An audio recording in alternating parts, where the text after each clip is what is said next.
Albert tient un restaurant. Du coup, il voudrait connaître l'origine du mot restaurant. Ça vient d'où?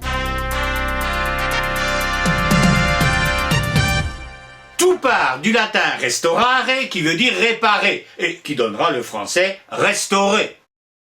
Au XIIe siècle, Chrétien de Troyes parle d'un palefroid restauré. Au Moyen-Âge, le palefroid était un cheval de cérémonie, donc on l'avait réparé. Son participe présent, restaurant, en restaurant le château, deviendra un nom synonyme de réconfort.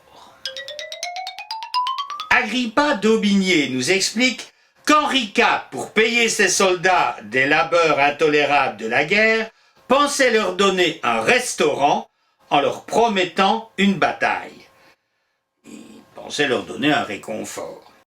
Voltaire écrit à Catherine II de Russie « Chacune de vos conquêtes est mon restaurant ». Il faisait allusion à ses conquêtes militaires. Quoique, connaissant Voltaire, il faisait peut-être aussi allusion à ses conquêtes masculines. Paraît que la tsarine est multipliée. Bon, sexuel ou pas, toujours est-il que restaurant, c'est un réconfort. Existe-t-il meilleur réconfort que la nourriture? C'est surtout ça. Ce qui fait que petit à petit, restaurant, on va l'employer comme réconfort, mais surtout un réconfort alimentaire. C'est principalement de ça qu'il s'agit. Actuellement, on dirait un petit remontant. En 1404, Christine de Pisan, première autrice de langue française à vivre de sa plume, parle d'un restaurant médicinable, une sorte d'aliment guérisseur. En 1688, Furetière, dans son dictionnaire, nous dit un consommé, un pressis de perdrix. Alors, à l'époque, le pressis est un jus qu'on obtient en pressant la viande. Sont de bons restaurants. Notez qu'ils enlèvent le T au pluriel, parce qu'ils prononçaient restaurance.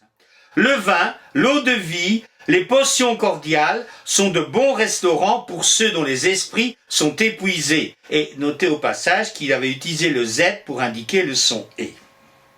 Bon, visiblement, le pressis perdrix plaît. L'Académie elle-même en parle. Restaurant, aliment qui restaure, qui donne ses forces, c'est un bon restaurant que l'ambre gris, que le vin. On appelle plus particulièrement restaurant un consommé fort succulent, un pressis de viande. Donc là, ça s'est élargi, il n'y a pas que la perdrix. Cette définition perdura telle qu'elle durant les 5 premières éditions du dictionnaire de l'Académie. À la 6e, en 1835, elle ajoute à la fin de son article, c'est pas si important, il se dit par extension de l'établissement de restaurateurs. On vient d'ouvrir un nouveau restaurant dans cette rue, il tient un restaurant. Comment passe-t-on de petit remontant à établissement?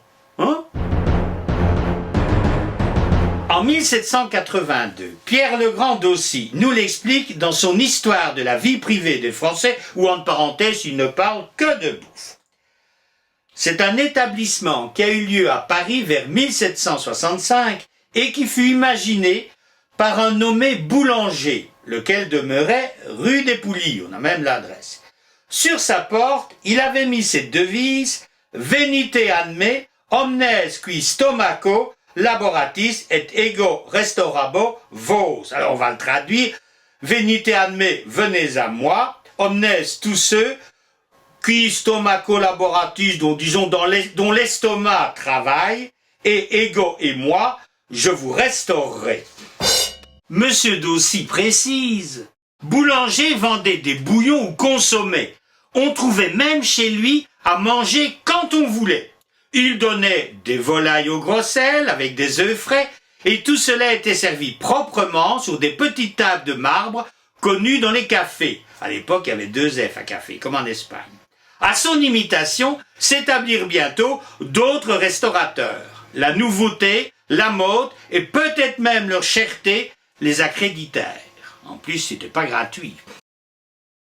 Cher Albert, vous devez le nom de votre établissement à un dénommé Boulanger. Alors, je sais pas si vous avez un boulanger comme voisin, mais c'est peut-être le moment de lui offrir un petit remontant. C'est un bon prétexte. Allez, Vous lui devez bien ça quand même.